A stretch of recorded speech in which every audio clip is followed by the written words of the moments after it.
존경하는 260만 도민 여러분 안녕하십니까? 경상북도의회 문화환경위원회 소속 비례대표 의원 정경민입니다.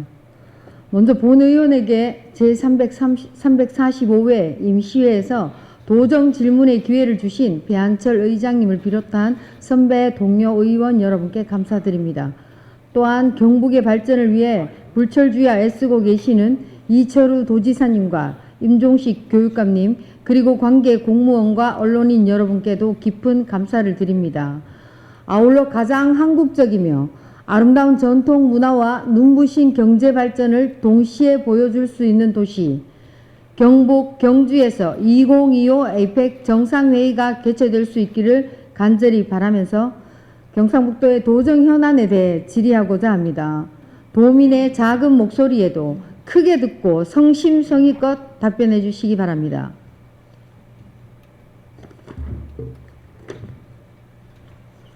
먼저 이철우 도지사님께 질문하겠습니다.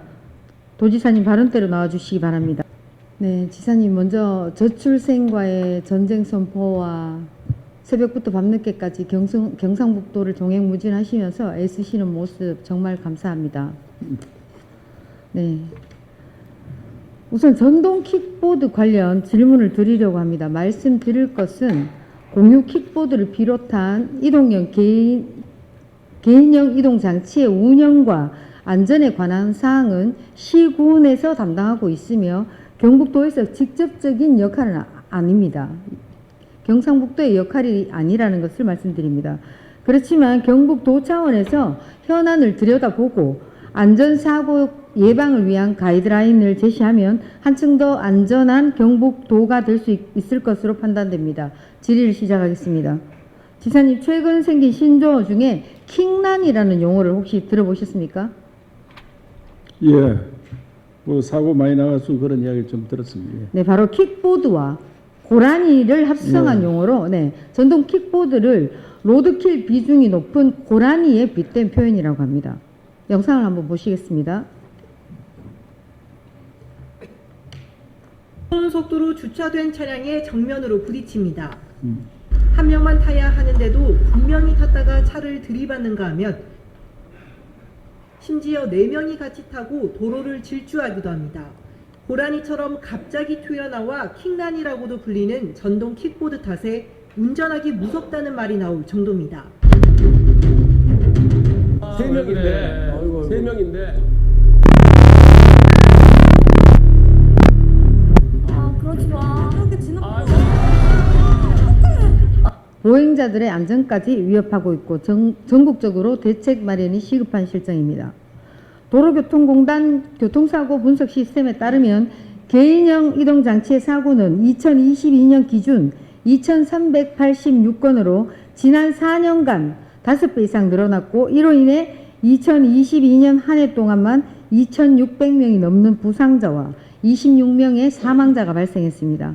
지사님, 경북 도내에서 운영되고 있는 공유 개인형 이동 장치가 몇 대 정도 되는지 혹시 파악하고 계십니까? 우선에 우리 정경민 의원께서 생활에 밀착된 이런 질문을 많이 준비해서 감사드립니다. 제가 개인 이동 장치 이걸 PM이라고도 하는데 전기를 이용한 저속 소형 1인용 운송수단을 말하는 걸 알고 있습니다. 우리 시청하시는 분들이 잘 모르기 때문에 여기에 대해서 조금 설명이 필요한 것 같습니다. 그래서 네, 지사님 죄송하지만 답변이 길어지면 제가 중간에 끊어 주시기를 양해를 드려야 하고요. 서면으로 답을 제출받아야 하는 경우가 발생합니다. 그러면 의원님께서 쭉 설명 주시고 내가 필요한 거 도에서 할 일만 말씀 주시면 도에서 어떤 일을 하겠다. 사실 법이 미비되어 있습니다. 현재 법이 없기 때문에 우리가 단속할 수도 없는 근거도 없습니다. 지금 우리 도내는 12개 기업에서 14,781대가 있는 걸로 제가 알고 있는데 경상, 구미, 포항에 많이 있습니다. 네, 맞습니다. 네. 그렇다면 경북도에서 발생하는 사고 건수는 몇 건이나 되는지 파악하고 사고 계십니까? 건수는 전국에서 20년 897건, 22년도 2386건으로 갑자기 많이 늘었는데 우리 도에서는 21년도 74건, 22년도는 83건으로 12% 늘어났습니다. 예. 맞습니다. 23년도 통계를 12%. 네네네. 예. 그 정도로 많이 발생하고 있다는 것입니다. 그리고 이러한 사고가 일어나는 연령층은 안타깝게도 청소년이 대다수라는 것입니다. 도로 신호 체계와 안전 수칙에 미숙한 청소년들이 시내나 학원가 근처에서 교복을 입고 킥보드에 2명씩 타는 모습을 쉽게 볼 수 있습니다. 당연히 면허는 없습니다. 네. 그럼 법적으로 면허 여부 확인 의무도 없을 뿐더러 대행업체들은 현행법상 자유업으로 운영되고 있어 지자체의 관리 및 감독 의무 부재로 사실상 사각지대에 놓여 있는 실정이라고 할 수 있습니다. 네. 개인형 이동 수단의 안전 문제와 관련해 다수의 민원으로 운영업체에 문의를 해보았습니다. 업체의 답변은 보험에 가입되어 있어 사고가 발생하더라도 보상이 가능하다. 라는 답을 들었습니다. 정말 어이가 없고 황당한 답변인데도 너무 자신 있게 대답을 하는 상황이었습니다. 사진을 봐주십시오. 문제는 운행 중 사고뿐만이 아닙니다. 사진과 같이 언제부턴가 거리 어디에서나 무분별하게 주차되어 있거나 쓰러져 있어 민원 발생은 물론 도민의 안전을 위협하고 있습니다. 늘어날 것으로 보여지므로 이에 대한 안전관리 대책은 반드시 필요합니다. 관련 상위법인 개인형 이동수단의 안전 및 이용 활성화에 관한 법률안이 국회에서 현재 논의 중이라고 합니다. 그렇지만 이 또한 법이 제정된다 하더라도 근본적인 안전 대책이라고 보기는 어렵습니다. 이에 타 시도에서는 관련법 제정 전이라도 개인형 이동장치의 최고 속도인 25km에서 속도를 하향 조정하거나 또 나이 인증 의무화 등 안전관리 실천 방안을 선제적으로 나서서 시행하기 위해 노력하고 있습니다. 지사님, 경상북도는 어떤 노력을 하고 있습니까? 우선에 이 사고가 젊은 사람들이 많이 나기 때문에 젊은이 대상으로 홍보를 강화해야 될 거고요. 단속은 지금 실제로 법이 없기 때문에 어려운 형편이기 때문에 해당 업체를 통해서도 음주를 한 사람한테 빌려준다든지 이런 일이 없도록 단속을 철저히 하고, 그런 일이 있으면은 업체를 좀 다스릴 수밖에 없다. 이 개인 소유보다는 업체에서 대여하는 게 많더라고요. 그래서 그 단속을 그렇게 우회적으로 좀 할 수 있는 방법 찾고, 우선에 안전에 대해서는 아무리 강조해도 지나치지 않기 때문에 안전을 많이 강조하는 그런. 네, 맞습니다. 지사님 방금 말씀하셨듯이 안전 문제 홍보라든지 여러 가지 권고는 하고 있지만 지침이 제대로 세워져 있지 않다는 것이 문제입니다. 그래서 제가 확인해 본 결과 경북도에는 2023년 경상북도 교통안전 시행 계획에도 자전거 도로 확충에 관련된 내용만 있을 뿐 이 일과 전동형 킥보드에 관련된 내용은 아무것도 없었습니다. 법령만 제정되기를 손 놓고 기다리고 있는 상태라고 볼 수밖에 없는 상황입니다. 상위법이 제정되기 전이라도 도민의 안전을 위해서 경상북도가 조금 더 적극적으로 노력해야 한다고 보는데 지사님 생각은 어떠신지요? 예, 시군에서 주로 단속을 해야 돼. 시군과 경찰하고 우리 관계된 기관들과 협의해서 적극적으로 우선 홍보하는데 주안점을 두고 체감할 수 있도록 최선을 다하겠습니다. 예. 우리 경북도에도 경상북도 개인형 이동장치 이용안전 증진 조례가 2023년에 개정이 되어서 시행되고는 있습니다. 하지만 이용자와 대여 사업자가 지켜야 할 준수사항이나 규정이 없습니다. 그래서 실효성이 떨어지기 때문에 최고속도 하향 조정을 포함한 반드시 지켜야 할 준수사항 신설 등 조례 개정을 통해 취약한 부분을 보완하고자 합니다. 그러면 경상북도 차원에서도 방치된 개인형 이동장치를 줄이기 위한 주차장 조성이라든가 무면허 운행과 명의 도용을 막기 위한 인증 의무화, 그런 다양한 방법을 통해서 안전한 경북을 실현하는 데 매진해 주실 것을 거듭 촉구드립니다. 네. 국민의 안전을 최우선으로 해서 의원님이 지적하신 대로 최선을 다하겠습니다. 네. 다음은 경상북도 산하 공공기관 임금 피크제 도입과 관련해서 질문하겠습니다. 영상을 먼저 보시겠습니다. 또 환경연수원은 최근 퇴직자 2명이 임금 피크제로 깎인 임금을 돌려달라고 낸 소송에서 패소했습니다. 임금 피크제란 고용을 보장하는 대신 임금과 업무량을 함께 줄이는 건데 연수원이 임금만 삭감하고 업무량은 줄이지 않았다는 겁니다. 지사님 임금 피크제를 잘 알고 계시죠? 예, 3년 전부터 퇴직 3년 전부터 5%, 10%, 15% 줄여내는데 예. 맞습니다. 임금 피크제는 지난 2015년 박근혜 정부에서 중장년과 청년 세대가 상생하는 노동개혁 모델이라고 해서 고령화 및 청년 실업 문제 해결을 위해 공공기관의 임금 피크제 권고안과 함께 지침을 발표하였고, 이에 따라 지방 출연 기관에도 임금 피크제를 개편하게 되었습니다. 네. 경상북도의 경우에도 표에서 보시듯이 2016년 경북 테크노파크와 환경연수원 등을 시작으로 현재까지 도산하의 24개 출자 출연 기관 중에서 20개 기관이 도입 시행 중에 있는 상황입니다. 지사님 임금 피크제가 현재 각 기관에서 목적대로 잘 운영되고 있다고 생각을 하십니까? 임금 피크제를 신규 직원들 임금을 아껴서 신규 직원을 채용하려고 하는데 적어도 한 직원이 한 50명쯤 돼야지 이게 한 사람 더 채용할 수 있는 기준이 생기는데, 직원이 한 30명 미만이 있는 데는 임금 피크제는 했는데 신규 직원을 채용 못하는 경우가 있습니다. 그러다 보니까 나는 임금은 적게 받는데 일은 똑같이 해야 되는, 그래서 이 소송회가 우리가 졌는 경우도 있고 이기는 경우도 있는데, 그래서 여기에서 임금 피크제가 제대로 되기 위해서는 지침을 좀 바꿔야 될 것 같습니다. 네, 맞습니다. 큰 기업은 하고 작은 기업은 아직까지 보류해야 된다고 생각합니다. 네, 맞습니다. 저를 비롯한 대다수 의원님들이 지금 제대로 시행되고 있지 않다고 보고, 방금 말씀하신 대로 그런 게 목적에 부합할 수 없다면은 그 임금 피크제를 시행하지 않는 것이 맞다고 봅니다.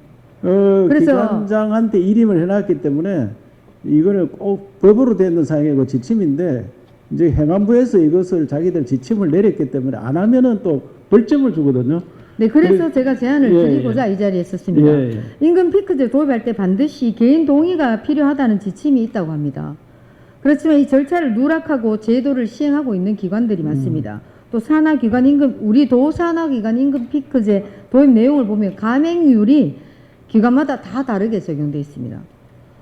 근로시간 조정이나 직무 내용을 변경하는 등 임금 피크제 적용 대상자에 대한 조치가 필요하고, 이 조치에 대한 규정이나 지침이 없는 기관이 절반이 넘고, 그 지침이 있는 기관도 실행을 하지 않는 등 한마디로 기준이 하나도 없다는 뜻입니다. 지사님 이런 상황을 잘 알고 계시는 것 같은데, 임금 삭감 대상자에 대해서 아무런 조치 없이 임금만 삭감하게 되면 분쟁의 소지를 만들게 되는 것입니다. 네. 제도의 본래 목적인 신규 채용에도 소극적으로 대체하는 것으로 확인되고, 도입 당시 취지와 목적에 맞게 운영되고 있다고 보기 어렵다는 말씀을 드립니다. 지금 우리 도산하 기관의 임금 피크 대상자가 다수 발생했고 퇴직자도 나왔지만 제도의 도입 목적인 신규 채용 인원은 미흡한 실정입니다. 방금 말씀하신 거와 똑같은 얘기입니다. 그러면 이런 상황은 청년 고용 촉진이라는 당위성도 상실되었다고 판단되는데, 이에 대해 어떻게 생각하고 계십니까?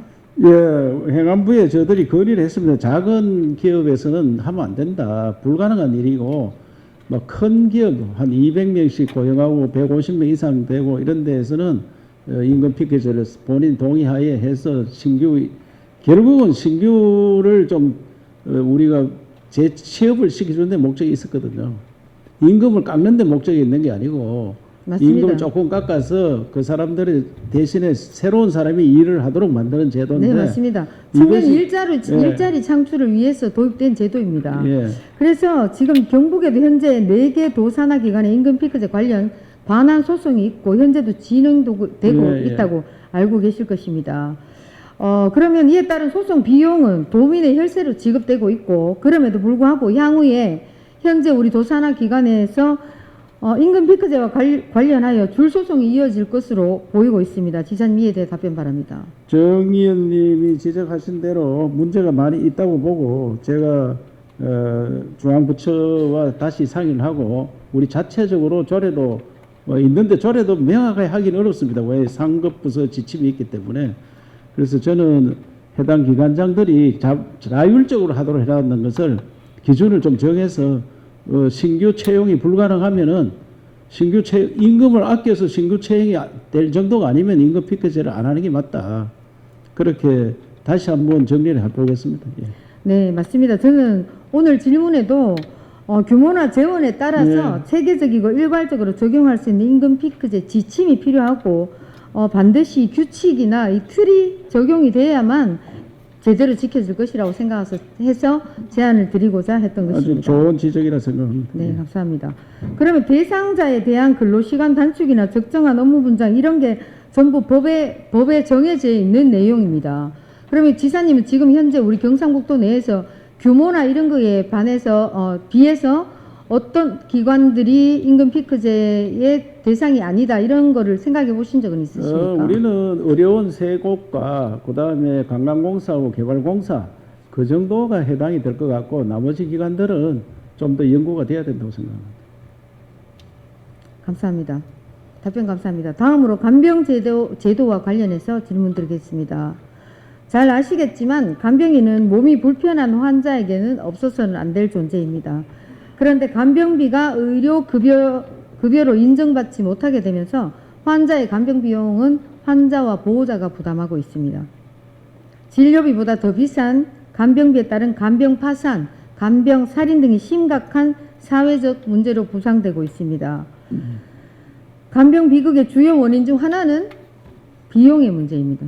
실제 간병 난이도가 높은 중증 환자일수록 사적 간병의 의존 비율이 높고 지난해 기준 1일 유급 간병비는 10만 원이 넘는다고 합니다. 그러면 한 달에 300만 원이 넘는다는 뜻입니다. 이렇듯 비용 부담으로 인해 가족 중 일부는 간병을 위해 직장을 그만두는 경우도 발생하고 있습니다. 지사님도 간병 문제의 심각성에 대해 공감하실 거라고 생각합니다. 예. 간병 문제 해결을 위해 경북도가 시행하고 있는 지원 정책들이 있으면 말씀해 주십시오. 이 간병 문제는 국가 정책으로 지금 진행을 하고 있고 경북도에서는 별도로 국가와 우리가 매칭해서 들어가는 거지 우리 스스로 지금 진행을 하지 못합니다. 너무 돈이 많이 들기 때문에 그래서 저는 이 간병 문제는 국가 책임제로 가야 된다 그렇게 생각하고 여러 가지 방안이 있겠습니다. 우리 저출생 문제에 있어도 아기를 놓으면 나라에서 키워준다. 그러면 간병 문제도 나라에서 책임진다. 이렇게 안 하고는 가족에 맡겨서 하기는 너무 힘든 일이고 지금 가족이 돌보면은 뭐 몇 시간 인정해주는 제도가 있습니다만은 이제 고령 사회가 되었고 했기 때문에 전반적으로 검토를 해서 국가 책임제로 가야 된다고 생각합니다. 네, 맞습니다, 지사님. 그래서 직장을 그만두고라도 가족들이 직접 간병을 하고자 해도 요양보호사 자격증을 취득하지 못하면 최소한의 비용도 받지 못한다는 것이 현실입니다. 네. 최근에 경북도는 양육 지원 방안 중 하나로 경북형 할보미 사업을 기획한 것으로 알고 있습니다. 즉 조부모의 손주 돌봄 수당을 선도적으로 지원하여 안정적인 자녀 돌봄 체계를 구축하고자 하는 것으로 이해해도 되겠습니까? 예. 현재 검토만 하고 있습니까? 시행이 되었습니까? 정책을 검토해서 곧 이제 시행에 들어가려고 합니다. 그래서 저는 아기 키우는 데 있어서는 할머니 손이 굉장히 도움이 되고요. 그리고 저는 우리가 모범을 한번 보이자 아기 키우는 문제에서는 그것을 여러 가지 유형을 만들어서 도시형, 농촌형, 산단형 뭐 여러 가지 만들어서 시행을 하고자 하는데 한꺼번에 다 할 수는 없지만 시범을 보일 때 의원님들하고 상의해서 또 역시 또 예산이 수반되기 때문에 의회와 상의를 반드시 거치도록 그래 하겠습니다. 네, 지사님 경북형 할보미 사업처럼 간병 문제에 있어서도 방금 말씀하셨듯이 가족 간병의 경우 자격증이 없더라도 가족 요양보호사 제도에 준하는 수준의 지원이 되어야 된다고 보고 그 정책을 모색하고 만약에 상위법에 의해서 지원이 어렵다면 지사님께서 경북도가 정부의 이러한 제도의 개정을 요청하시면 어떠실까요? 저는 이제 아기를 보는데 그 전업주부가 아기 보는 양육시설에 와서 자기 애를 거기 와서 봐도 오는 시간만큼 수당을 줘야 된다고 생각합니다. 네, 그러면 예. 이 간병비도 네. 자격증이 문제가 아니고 가족이 보면 자격증이 있는 것보다 훨씬 더 정이 들어가 있기 때문에 정성스럽게 할 수 있습니다. 그래서 네.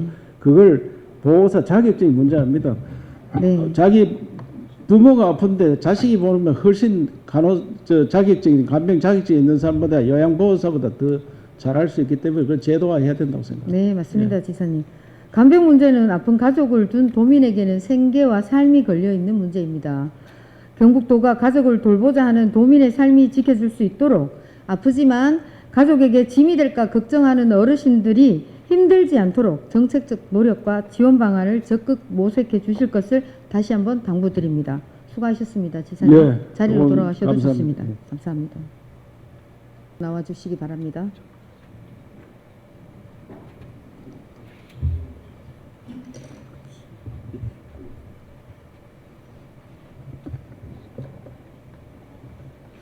네, 먼저 지난해 11월 본회의장에서 동료 의원님의 청소년 자살률에 관한 질문에서 평범하다고 생각했던 일반 청소년들의 자살 비율이 더 높다 이런 말씀 답변을 하시면서 마음 아프다고 하신 것에 대해 교육감님의 진심이 마음에 와닿았다는 말씀을 드립니다. 네, 질문을 시작하겠습니다. 먼저 학교 폭력과 관련하여 질문 드리겠습니다. 자료를 보시는 바와 같이 경북도의 학교 폭력의 수는 코로나19가 있었던 2020년을 제외하고 매년 증가하고 있습니다. 또한 학교 폭력은 물리적 폭력을 넘어 언어폭력, 사이버폭력, 온라인, SNS 등을 통해 그 방법이 나날이 진화하고 있습니다. 경북도 내 학교 폭력이 늘어나는 이유가 무엇이라고 생각을 하시며 또 교육청은 학교 폭력을 줄이기 위한 노력으로 어떤 정책들을 시행하고 계시고 그 정책들은 제대로 이행이 되고 있다고 생각을 하고 계십니까? 예, 우리 아이들 폭력 문제에 대해서 관심 가지고 걱정해 주시고 질문해 주신 데 감사를 먼저 드립니다. 의원님께서도 방금 말씀하신 것처럼 제가 볼 때는 이 코로나 영향이 크지 않았는가 이런 생각을 합니다. 이 코로나의 아이들 피해라고 얘기하면 흔히 아이들 학력 문제를 얘기하는데 제가 볼 때는 학력보다 더 심각한 것이 아이들이 정상적인 학교 활동을 못했기 때문에 오는 그런 심리 정서적인 문제 이런 것들이 누적이 되어서 학폭도 좀 늘어난 게 아닌가 그런 생각이 들고요. 자해나 자살이나 이런 거 다 코로나의 영향이 크다는 생각이 듭니다. 네, 물론 환경적인 문제도 있기는 합니다. 예, 또 그 외에도 본다면 이 학폭 예방에 관한 이런 얘기들이 많이 이제 교육이 되고 하니까 과거 같으면 그 학폭 대상이 아닌데도 아이들이 이제 학폭이라고 느끼는 것을 표시를 하거든요. 그런 영향도 좀 있는 것이 학폭심의위원회를 해보면 거기에 심의위원회에 올라온 한 15% 정도는 학폭 아닌 것으로 이렇게 판명이 날 정도로 학폭에 대한 그런 예민한 그런 측면도 조금은 있다고 생각합니다. 그럼 교육청이 시행하고 있는 정책들이 있습니까? 예, 이 학폭 예방을 위해서 정말 많은 걸 노력하고 있습니다. 지난번에 자살 관계를 말씀하셔서 지금 따로 팀을 지금 하나 만들어 나갈 그런 생각을 하고 있고요. 답변이 길면 아까 말씀드린 대로 네. 하고 있는 것들은 일단 예방 교육 모든 학생들이 한 학기 12차씩 이렇게 하고 있고요. 그게 동아리 활동이라든지 예술 체육 활동 이런 여러 활동을 통해서 아이들이 서로 존중하는 풍토를 만들려고 노력하는데 올해부터는 또 지금 교육지원청마다 학폭 제로 센터를 만들고 또 조사관들을 155명 뽑아놓고 해서 학폭에 대해서는 올해 더 많은 관심을 가지고 네, 알겠습니다. 교육감님. 네. 정책이 기준이 있고 정해져 있냐라고 제가 여쭈었고요. 예. 그런 게 있다면은 반드시 그게 잘 시행되고 있는지 그거를 살펴보셔야 하실 것 같습니다. 예. 네. 제 생각에는 또 방금 답변하신 대로 환경적인 문제도 있지만 교육청의 무사안일한 태도가 아닌가 이렇게 생각합니다. 지난 22년에 의회에서 교육청에다가 한 지역의 고등학교 학교 폭력 신고 상황 및 조치 현황에 대한 자료를 요청했었습니다. 하지만 이 내용은 자료를 누락했다가 세 번째 요청 만에 제대로 자료가 제출된 사실이 있었고 이에 의외로 허위 자료를 제출한 것에 대해 당시 교육청 행정사무감사에서 지적된 바 있습니다. 당시 교육지원청은 학폭 사태에 대해 제대로 된 현황조차 파악하지 못하고 있었고 정기적인 감사 또는 관리가 이루어지지 않고 있었다고 생각이 됩니다. 담당자는 의회에서 자료 요구한 시점까지의 내용을 보고할 의무가 없고 학폭심의위원회의 조치 상황만 확인할 의무가 있다 라고 답을 했습니다. 그렇다면 그 이후에 2차 가해로 인해 피해 학생이 전학을 가거나 극단적인 선택을 한 사실이 있어도 보고할 의무는 없으며 다시 신고가 들어오지 않으면 관심을 가질 필요가 없다는 뜻이냐라고 물었더니 그렇다라고 답을 했습니다. 좀 어이없는 답변이었습니다. 이것이 바로 탁상행정이라고 말씀드립니다. 그리고는 그렇다면 학교별 감사를 시행해 보겠다라고 하고 얼마 후에 답이 왔습니다. 몇 군데 고등학교에 감사를 실시했고 일부 학교는 신고 접수 대장, 즉 학폭 관리 대장입니다. 그 학폭 관리 대장이 비치되어 있지 않아 조치를 계획하고 있다라고 했습니다. 교육감님, 교육청은 학교의 감사를 정기적으로 시행하고 있습니까? 또 그 기간은 얼마 만에 하고 있습니까? 주로 2년 주기로 이렇게 하고 있습니다. 초중고 전부 2년 주기로 하고 있습니까? 예, 2년, 3년 이렇게 하고 있습니다. 2년, 3년. 어떨 때 2년이고 어떨 때 3년입니까? 학교 수에 따라서 그렇게 할 겁니다. 예. 그러면 감사를 시행할 때 어떤 걸 주로 하는지 그 과목이 정해져 있습니까? 거기에는 학사부터 해서 모든 그 행정에 관한 모든 것들 다 감사 대상이 됩니다. 그렇다면 방금 제가 말씀드렸던 이런 내용은 학폭이 지금 사회적으로 심각한 문제인데도 불구하고 학폭 대장 비치에 대한 감사는 전혀 실시하지 않았다라고 보아집니다. 할 때 거기에 다 포함되어 있습니다. 그러니까요. 근데 이것을 감사하지 않았다는 뜻이죠. 최근에 이걸 발견했다는 것은. 근데 그때 그 얘기를 들어보니까 그때 이제 그런 스마트 관련 때문에 학교에서 찾지를 못했는데 뒤에는 찾아서 확인했다는 얘기를 들었습니다. 답변이 좀 상이합니다. 학폭에 대해 말로는 심각하다고 해놓고 실제는 탁상행정으로 일관하며 대책 마련도 하지 않는 전형적인 직무유기라고 할 수 있습니다. 교육감님, 방금 조금 전에 제가 말씀드렸던 이런 직원들의 업무 방식에 대해 어떤 생각이 드십니까? 또 어떤 방식으로 조치해야 한다고 생각하십니까?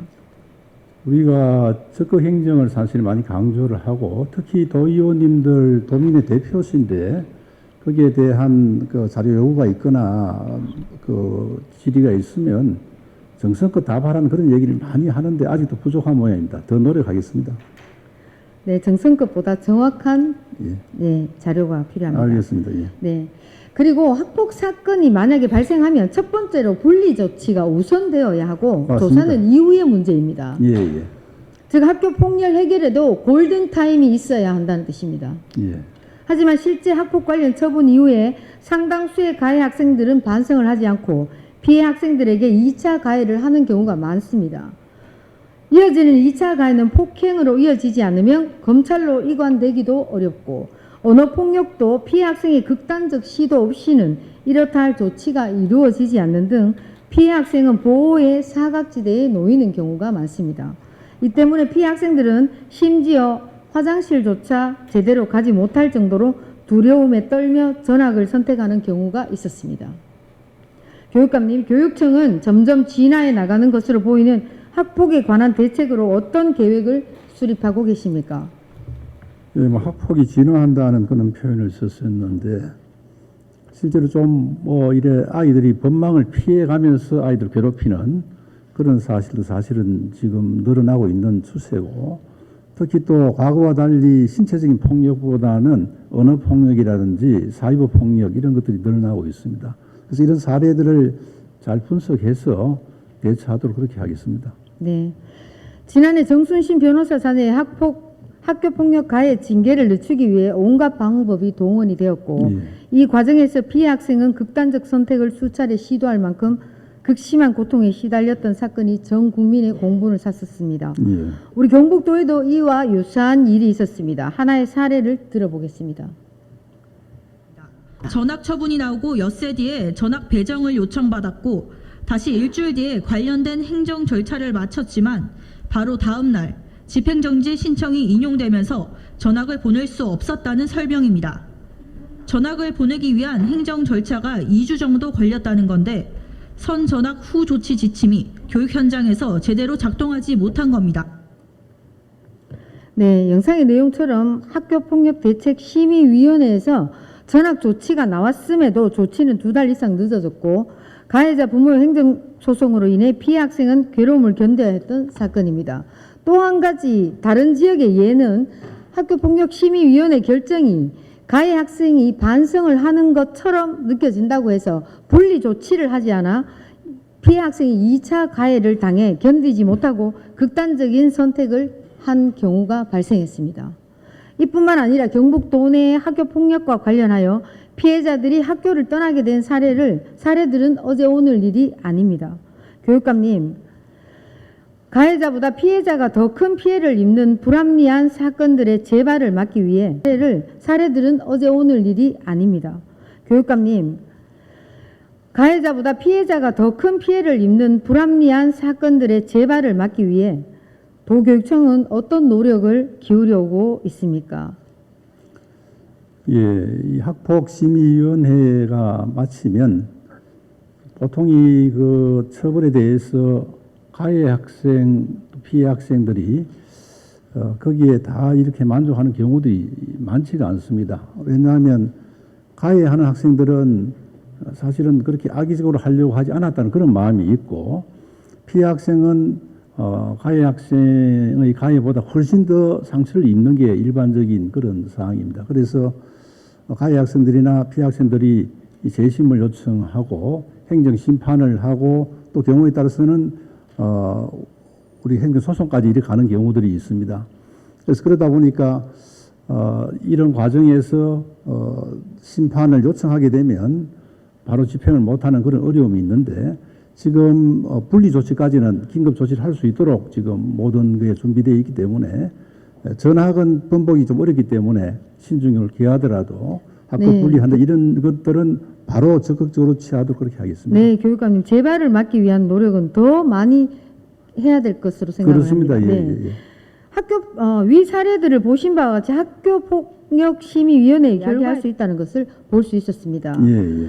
학교폭력심의위원회는 어떻게 구성하고 있으며 그 역할과 범위는 어떻게 됩니까?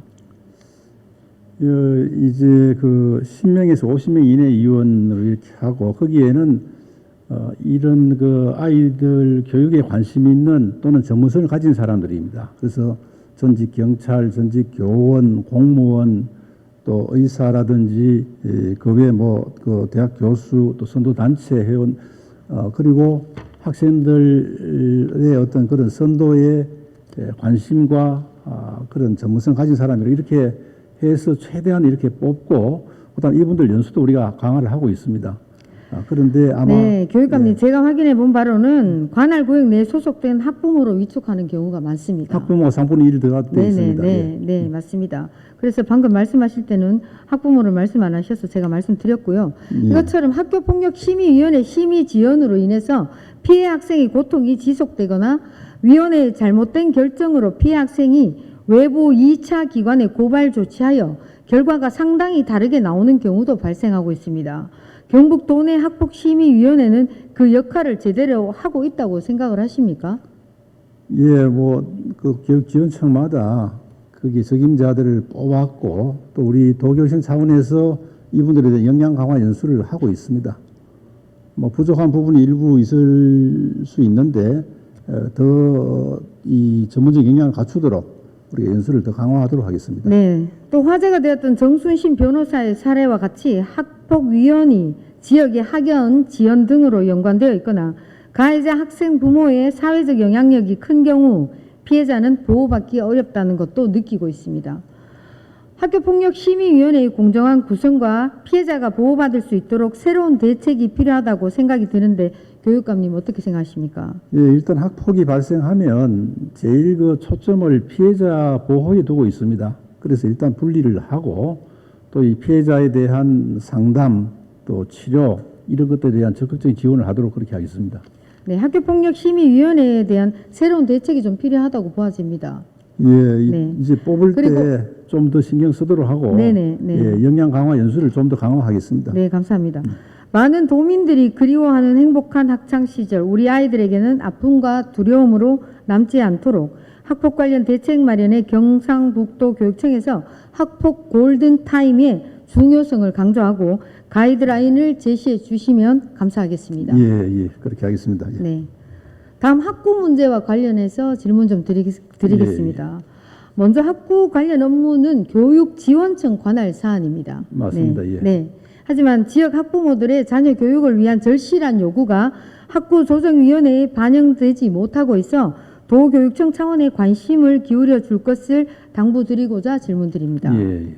교육감님, 학구제가 무엇입니까? 간단하게 설명 부탁드립니다. 이 교육장이 그 중학교 배정할 때 이 추첨을 통해서 하는데 이 교통이 좀 불편하거나 거리가 떨어진 그런 그 학교들에 대해서는 별도 배정을 하는 그런 학교 단위 또는 학교 군 단위의 이런 배정에서 할 수 있는 그런 학교 군 또는 학교라고 이렇게 보고 맞습니다. 가장 중요한 이유는 학구제라는 학교 차이를 방지하고 교육의 기회 균등을 보장하는 데 그 목적이 있습니다. 네. 이전에 경주시 지역구 의원님과 지역의 교육위 의원님께서 여러 번 대책 마련 회의에 참석을 하시기도 하셨습니다. 현행 학구 문제로 인해서 학부모들이 이사나 위장 전입을 할 수밖에 없도록 만든다면 인구 소멸을 가속화시키게 되는 심각한 원인이 될 것이라고 생각합니다. 얼마 전에 경주시 한 지역의 고향을 지키는 청년단체의 대표가 자녀의 중학교 입학을 위해 이사와 위장 전입을 고민했다고 사과하는 모습을 보았습니다. 실제 이 지역의 초등학교 고학년 아이들의 경우 경주 시내 중학교 진학을 위해 위장 전입과 이사를 하거나 시내의 원룸까지 임대하는 경우가 있는 것으로 알고 있습니다. 또한 그 외의 학생들은 주변의 친구들이 경주시 중학구로 진학함에 따라 어쩔 수 없이 고향에 남아 있다고 생각하여 소외감을 느끼고 심할 때는 우울증까지 겪는 경우도 있다고 합니다. 화면에 보시는 것처럼 2023년 이 중학교의 재학생 현황을 살펴보면 중3 여학생이 1명뿐입니다. 현행 학구에 문제점이 없다면 도저히 있을 수 없는 수치입니다. 교육감님, 지역 현실을 반영하지 못하는 학구 문제를 어떻게 해결할 수 있다고 생각하십니까?